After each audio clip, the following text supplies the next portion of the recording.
Bago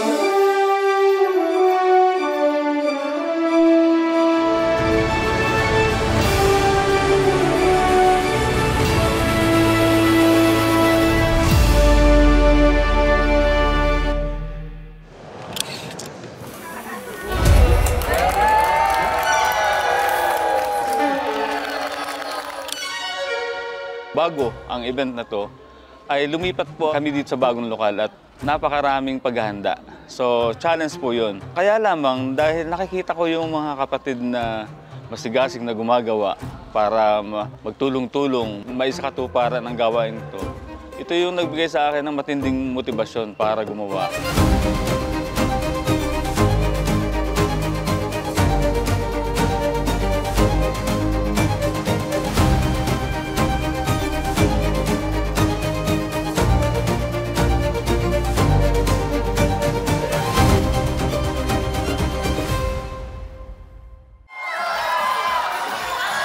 Saan man makarating yung mga kapatid, yung kapatid na tunay na kapatid na sumusunod kay Kristo, napakagandang makarating yan kung saan-saan. Bakit?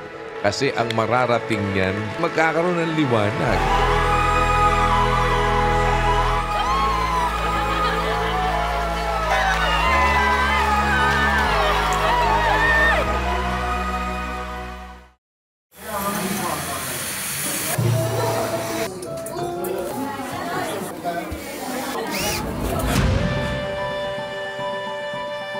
Inihanda po namin ng lokal. Diyan po yung tulong-tulong sa paglilinis, pagde-decorate, at saka paghahanda nga po ng mga ibang room.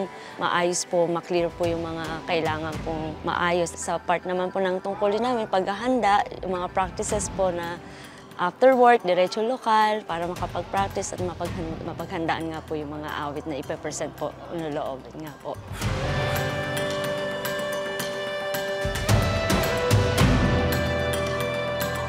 Awa ng Diyos, una po yung schedule sa work kasi talagang sabay po. Habang operation kami, nagluluto po kami para sa ating mga bisita, sa mga kapatid na galing sa iba't ibang bansa. Pero awat tulong naman po ng Diyos, nagagawa ng paraan. Kaya masaya po.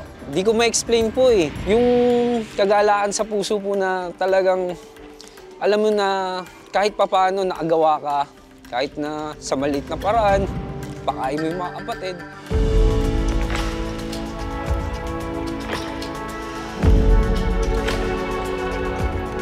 Kung pong makita yung mga kapatid na nagkakaisa po sa paggawa, actually po, preparation phase pa lang po.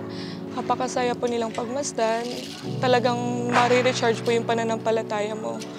Kung sumasampalataya ka po, kasi makikita po yung kapatid, pagod, puyat, walang tulog. Pero gumagawa po sila ng walang pagrereklamo, gumagawa po sila ng bukal sa kalooban dahil masaya po sila doon sa ginagawa nila.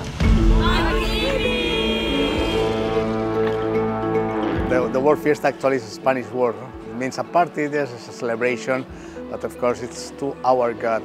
So we are offering a fiesta, a special party to our God, it's a celebration to Him, to show how the love of our God, to show to our fellow men, not only to the brethren. So there's some visitors, they came here, they have the chance so to have a free haircut, free store, medical care services, and of course free food. Nice, really yummy food. I'm still full actually. The way that we are trying to show the love of our God to all the fellow men. Para sa akin po, ang ibig sabihin po ng Grand Fiesta ng Diyos ay pamamahagi po sa mga hindi po nating kapatid. Para sa akin po din ay isang pagpapasalamat po sa Diyos sa mga biyayang pinagkaloob niya po sa atin. Kaya as a return po, sinishare din po natin ito sa mga hindi po natin kapatiran, which is yun po talaga ang punto or yun po talaga ang hangarin ng isang MCGI. Si Sis Lisa po, meron po siyang pinagdadaanan sa kasalukuyan.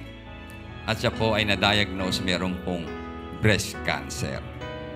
At sa kasalukuyan po ay andun po siya ngayon sa mahirap na stage na kalagayan niya. Pero andito po siya ngayon at nakikiisa kasama po natin. Meron pong kaunting pinansyal na galing po sa kagandahang loob ng ating mga kapatid, na kahit napapaano sa inyong kalagayan, at least ay may padama ng mga kapatid ang pag-ibig po sa inyo na itinuturo ni Kuya Daniel. Maraming salamat po sa Diyos.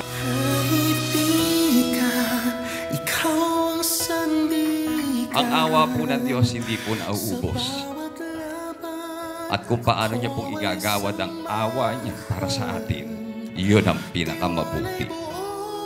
Yung na-touch po talaga po, naiyak po ako na yung isa pong miyembro na may sakit po, nag-iisa, na nabigyan po ng tulong po, galing po sa kapatiran niyo po. At sabi ko, buti na lang nandyan po kayo mga kapatid na handang tumulong po para sa kanya na hindi niya ma-feel niya na nag-isa po siya dito, malayo sa pamilya, at nandyan po kayo na pamilya niya. Mga kapatid po dito, sobrang bait po nila at ramdam ko po talaga na belong po talaga ako sa piyesta ng Diyos po. Sobrang saya ko po kasi parang iibsan po yung homesick ko, yung parang mararamdaman mo po talaga yung joy na tinatawag, tsaka yung love.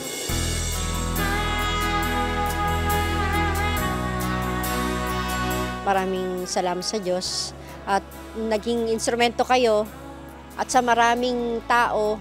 Yun po yung may iwan nyo sa lahat ng mga tao para yung ginagawa nyo ay gagawin din namin lahat. Yun naman po yung rason nyo, alam ko. Kaya maraming salamat at kayo po yung naging instrumento ng Panginoong Hesus.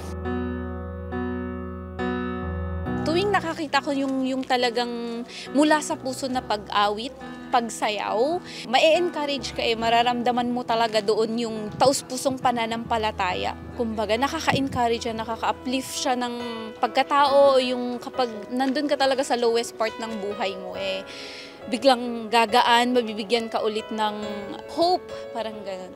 Yun yung naramdaman ko, and gaya nga po ng sabi ni Ate Marivic, very welcoming kayo at VIP talaga ang feeling ko. Trato ninyo sa amin po dito.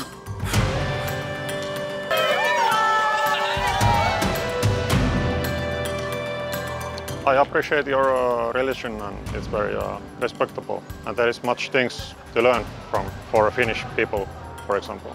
I like it very much, and that's one of the reasons why I come, because I feel welcome here, and I enjoy the hospitality of MCGI members. So many visitors that they are not members of the church, and you can see that they are really happy and they are really understanding where we are, that we are just instruments of our God, that we are offering everything just because we love God. And I think it's a good thing that just they can understand actually what we are doing.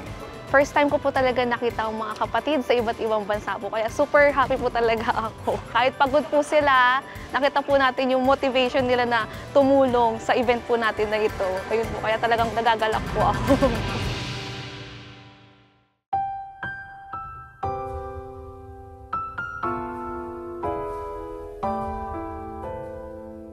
Doon po sa sama-samang paggawa ng mga magkakapatid, doon po sa pag-ibig na tinuturo sa atin ng Kuya Daniel, talagang hindi mo lang po siya masasabi na nasabi mong mahal ka ng kapatid. Naramdaman mo po talaga. Milyong salamat po sa Diyos, Kuya. Alam po namin na naramdaman namin yung pag-iingat niyo po sa amin, lalo na nadalaw po kami ng ilang SIC po rito.